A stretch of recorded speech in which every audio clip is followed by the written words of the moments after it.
Estamos de volta com Rede Notícia, meio-dia e 38 minutos. Vamos conversar com o vereador e presidente da Comissão de Legislação e Justiça da Câmara Municipal de Belo Horizonte, vereador Uner Augusto, do PL.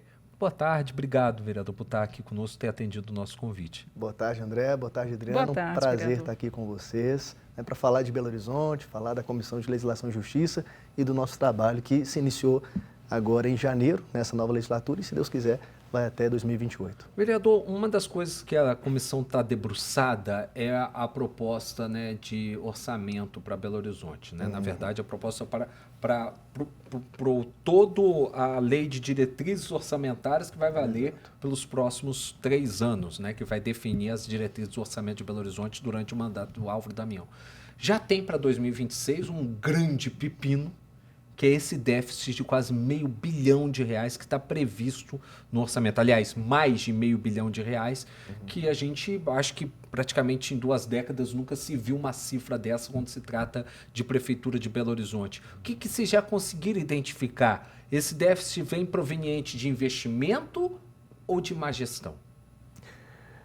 Difícil responder assim de pronto, porque a lei orçamentária, de fato, ela é uma lei muito complexa, né? E nós estamos falando de diretrizes orçamentárias. As diretrizes, elas são como que norte, um princípio para se votar já no segundo semestre uma lei orçamentária e detalhada, com todas as rubricas e tudo mais. Alega-se que é para investimento. E, de fato, Belo Horizonte necessita de reformas estruturais, necessita de investimento em obra mesmo, que é caro, nós sabemos, para resolver os seus principais gargalos, né? Nós saímos de uma disputa eleitoral no ano passado em que as pesquisas identificavam que, dentre os principais problemas da cidade, transporte, mobilidade urbana figurava como o principal, seguido depois de saúde e segurança pública. Acredito e quero que seja assim, que seja um investimento seja uma despesa para investimento, né? Difícil fazer uma avaliação agora em que a lei tramita, porque, de fato, há um espaço para diálogo, para emendas, né? Eu fiquei surpreendido hoje com a notícia de que mais de 200 recomendações a emendas na lei orçamentária vieram provenientes dos cidadãos, um recorde nos últimos anos. Então, não consigo precisar, né, nesse momento, se de fato esse déficit de R$500 bilhão ele será vinculado à despesa, a prejuízo orçamentário mesmo, né? Porque nós temos que avaliar também que existem outras receitas orçamentárias não previstas que o município pode se valer, né? Há conversas para que o município de Belo Horizonte ele consiga um novo empréstimo junto a órgãos internacionais para realizar, por exemplo, obras do Drenurbis 2, que é um projeto amplo de drenagem urbana na cidade. Há também receitas provenientes de emendas parlamentares, que podem vir tanto de deputados estaduais, senadores, como deputados federais. Então, esse déficit de R$500 bilhões ele pode ser suprido por receitas. É uma previsão, né? É uma previsão, exatamente. A gente fala lei de diretrizes orçamentárias, né? Para quem está nos ouvindo, nos acompanhando, o nome pode parecer difícil, mas nada mais é o seguinte: os vereadores estão nesse momento debruçados, né, sobre as contas todas, né, as despesas todas e as receitas, para ver para onde vai o dinheiro da saúde, quanto que precisa na educação, quanto que precisa no transporte público e assim fazer toda essa divisão. E a gente sabe que algumas questões vão, de certa forma, onerar a prefeitura. A municipalização do anel rodoviário, por exemplo, é uma questão. Apesar de alguns recursos em nível federal terem vindo exatamente para essas medidas prioritárias, que já foram acordadas anteriormente, o custo vai existir, né, em algum momento para a prefeitura. E a gente tem também um projeto de tarifa zero que está avançando na Câmara Municipal. Como que vocês estão lidando com essas situações? Tem como manejar recursos para que essas despesas sejam supridas? Então, essa é uma ginástica que o Executivo vai ter que fazer, né? Primeiro ponto, o anel rodoviário foi uma demanda do próprio Poder Executivo, né? Acredito que ele tenha previsão orçamentária, pelo que eu tinha visto, seriam R$50 milhões para fazer essa gestão, né? Não é uma cifra muito alta, tratando-se, né, de um orçamento que supera a casa dos R$120 bilhões no nosso município, mas já o projeto Tarifa Zero, sim, me parece um grande problema para o Executivo. Nós aprovamos na Comissão de Legislação e Justiça, depois de uma série de emendas feitas pela vereadora relatora Fernanda Pereira Altoé, do Partido Novo.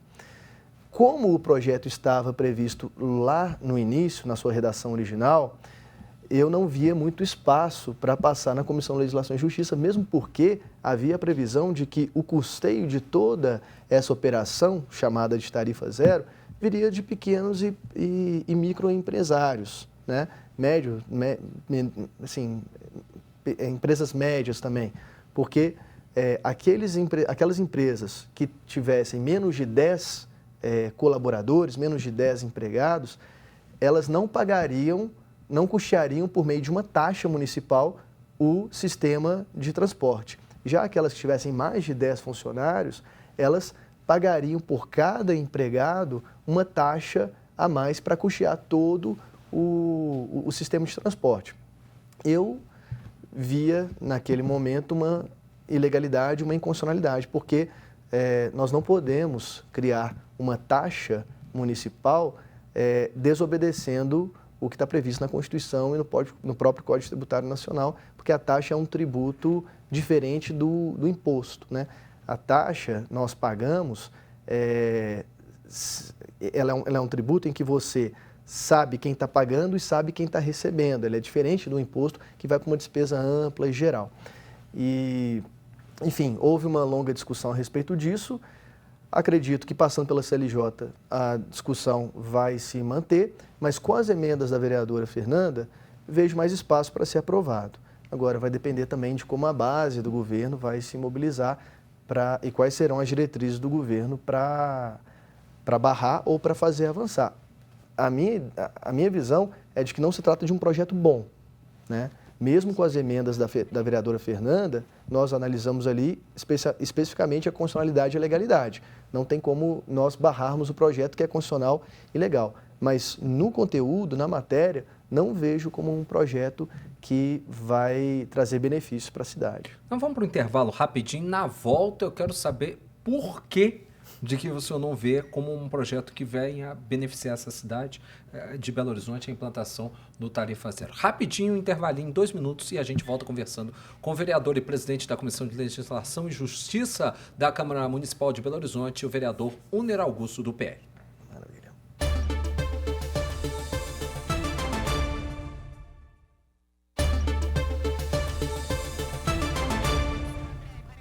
Estamos de volta aqui com o vereador Uner Augusto, do PL, presidente da Comissão de Legislação e Justiça da Câmara Municipal de Belo Horizonte. Me embolei no legislação 3 vezes, mas a língua presa. Igual a Assembleia Legislativa. Acontece. O vereador, no intervalo, fez uma provocação. O senhor disse que não acha o projeto Tarifa Zero um bom projeto para Belo Horizonte. Por quê? Eu acho que vale a pena esclarecer o próprio nome do projeto, né? Não existe tarifa zero, né? Alguém vai pagar por esse serviço, alguém vai pagar por esse transporte. O usuário não vai chegar lá agora mais no ônibus, quer dizer, se o projeto avançar, e pagar pela passagem, mas ele está pagando indiretamente, né? Todo o custeio virá por meio dos cofres públicos. Então, nós estamos vendo um cenário nacional de aumento de imposto, né? De IOF, taxação de investimentos, de poupança, etc. Algo semelhante pode acontecer em Belo Horizonte, porque vai ser necessário o município arrecadar mais para custear mais esse transporte de pessoas na nossa cidade.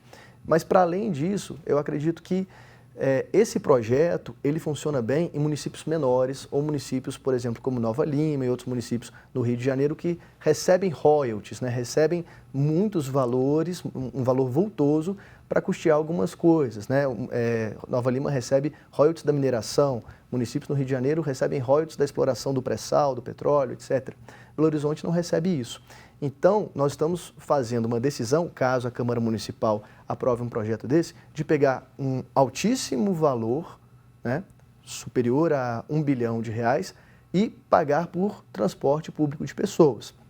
Eu acredito que esse tipo de alocação de recurso deve ser feito antes e prioritariamente em reformas estruturantes, que a nossa cidade não vê há muitos anos. Se nós reformulássemos os nossos corredores de avenidas e tudo mais, se nós fizéssemos um amplo projeto de regularização fundiária, se nós levássemos saneamento básico para vilas e favelas, nós talvez tivéssemos um ganho social muito maior do que pagar um transporte para todo munícipe na nossa cidade. É uma decisão política, é a minha forma de enxergar. Vereador, eu queria extrapolar um pouco a cidade, falar um pouco mais sobre política, mais especificamente falando das eleições em 2026, eleição para governador. O secretário de governo, Marcelo Aro, chegou a afirmar que ele previa realmente, ou prevê mais para frente, um acordo, uma conversa entre o governador Romeu Zema, o deputado federal Nicolas e também o senador Cleitinho, para que dessa forma possam articular uma aliança capaz de ser uma chapa ou se saírem vencedores nas eleições de 2026. O senhor acha possível realmente? O Nicolas vem para se candidatar de alguma forma? O senhor é do mesmo partido? Tem acompanhado as articulações? Como isso tem se dado? Sim, tenho acompanhado as articulações. Que o Nicolas vem de alguma forma, eu sei que ele vem. Não sei se deputado federal, governador, é uma decisão que ele ainda vai tomar. Eu tenho certeza que o povo mineiro provoca muito ele, né, para que ele seja candidato a governo. O sonho era que ele fosse candidato a Senado, mas como ainda não há a idade possível para que ele se candidate, ele não será o candidato a Senado, mas temos outros bons candidatos no PL. Acho que a declaração do secretário Marcelo Aro é muito oportuna. Eu só vou corrigir, porque eu falei governador Romeu Zema, mas uma articulação mais direta com o vice-governador Matheus Simões. Exato. Eu acho que é uma articulação que seria muito boa, caso ela viesse a se concretizar mesmo, e acredito que é o caminho para que Minas Gerais continue na trilha do crescimento, continue na trilha da eficiência, né? Me parece que o eleitor mineiro, ele vai eleger um desses três ou vai eleger alguém desse campo de centro-direita e essa composição, ela levaria certamente a uma vitória. Agora, vai depender dos três, né? Sentarem na mesa e colocarem os seus pontos. O PL está aberto para essas conversas, sei que há esse espaço para o diálogo, há bastante conversa nesse sentido. Me parece que o secretário, o vice-governador, também deseja o apoio do PL, mas é algo que a gente vai ver. Mas eu não sei se ele está aberto a não ser cabeça de chapa. Até porque provavelmente ele pode vir a chegar nesse entendimento na época da eleição como governador de Minas Gerais, caso o Romeu Zema opte. Mas o PL está disposto a entrar, né, por exemplo, como vice? Essa é uma construção, né? Eu acho que nós estamos, assim, num momento muito anterior às eleições e muita coisa acontece nesse meio do caminho. Acredito que, se o Nicolas decide ser candidato a governo, será um caminho. Certamente o PL irá ter candidatura própria, né? O apoio será todo voltado ao Nicolas. Agora, caso ele não seja candidato, não me parece que seja inviável uma candidatura do vice-governador Matheus Simões com o apoio do PL. Agora, caso isso não venha a acontecer, caso exista uma fratura, né, porque todos os três nomes são nomes que cogitam a possibilidade de se candidatar ao governo do Estado de Minas Gerais, e isso é legítimo. Perfeito. Dentro do jogo político. Você acha que uma disputa entre eles pode abrir espaço para um centro aí, por exemplo, um Rodrigo Pacheco, por exemplo, ganhar força e vir apoiado pelo presidente Lula e ganhar a eleição? Certamente, sempre abre o espaço, né? À medida que você coloca mais candidatos e fragmenta um voto que poderia ser centralizado em um único candidato, você abre brechas para que um candidato, um outsider, né, alguém que venha com um apoio forte, como por exemplo do presidente, consiga se viabilizar para um segundo turno e tudo mais, e aconteça o que aconteceu na disputa da Prefeitura de Belo Horizonte, né? Bruno foi eleito Bruno ficou em primeiro lugar no primeiro turno, foi o candidato mais bem votado, mas no segundo turno ele não foi eleito, né? Houve uma concentração de votos do candidato Fuad Noman com o apoio da esquerda e ele venceu as eleições. Para fechar a nossa conversa, você, como disse, do mesmo partido Bruno Engler, apoiou Bruno Engler. Hoje o prefeito é de outra linha, teve o apoio da esquerda claramente e ainda tem dentro da Câmara. Como que vai ter sendo pautada a sua atuação como oposição ao prefeito Álvaro Damião, mas de que forma essa oposição vai ser feita? Não, nós tivemos uma única reunião com o prefeito como bancada até agora. E nessa conversa nós deixamos muito claro para o prefeito que tudo aquilo que for pela cidade, né, tudo aquilo que nós virmos que estiver de acordo com o que nós acreditamos e não violar aquilo que nós acreditamos ser um princípio do nosso partido, nós estaremos juntos com amplo e restrito apoio. Agora, tudo aquilo que nós vimos também que for contrário ao município, nós manteremos a nossa posição de independência e tudo mais. Eu acho que o prefeito ele tem tudo para dar certo, né? Ele recebe a prefeitura depois de uma série de administrações que, na minha visão, deram errado. Eu acho que se ele tiver coragem e disposição para enfrentar problemas graves da nossa cidade, por exemplo, o crescimento muito grande da população de rua, né, de pessoas em situação de rua, ele tem tudo para fazer um governo que vai agradar o cidadão.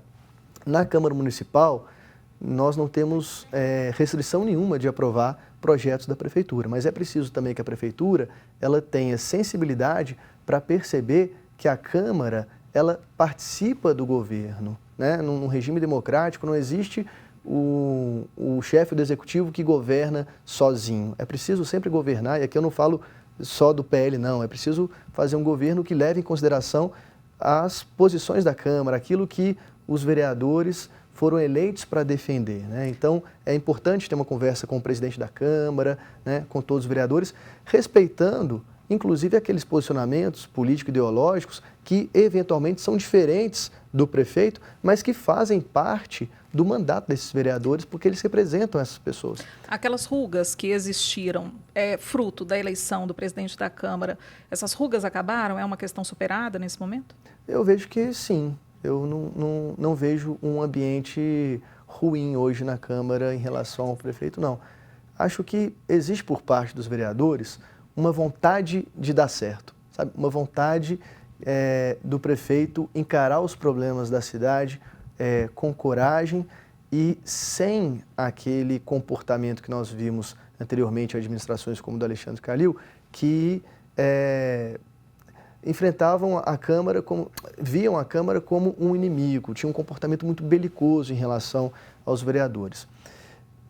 Como repito, né, eu acho que o prefeito ele tem tomado boas decisões, né? Depois que ele assumiu definitivamente a prefeitura, né, depois infelizmente, né, do falecimento do prefeito Fuad Noman, ele já fez algumas mudanças em secretarias-chave, né? Ele tem ganhado mais liberdade para formar o seu primeiro escalão do governo e acredito que com essa liberdade e com disposição para mudar, ele tem tudo para dar certo. Mas mantemos o nosso papel, né, a nossa posição de independência para sempre apontar o erro quando nós virmos. A gente precisa de mais tempo para conversar com os nossos convidados, né, vereador? Passa voando esse tempo e a gente tem tanta coisa para conversar, né? Demais. Mas aí a gente te espera em outras oportunidades. Pode ser assim? Eu já aceito o convite. Eba, então tá bom. Adorei. É praticamente uma convocação. Tá, Exatamente. Obrigado, vereador, pela sua presença aqui. Na nossa sequência da programação, você vê o Júnior Brasil. Bola na Rede, agora na tela da TV Horizonte e também no som da Rádio América FM e da Cultura M. A gente volta com a Rede Notícia amanhã, ao meio-dia. Siga a gente no YouTube, @Rede Notícia TVH. Fique com Deus, uma boa quarta-feira para vocês.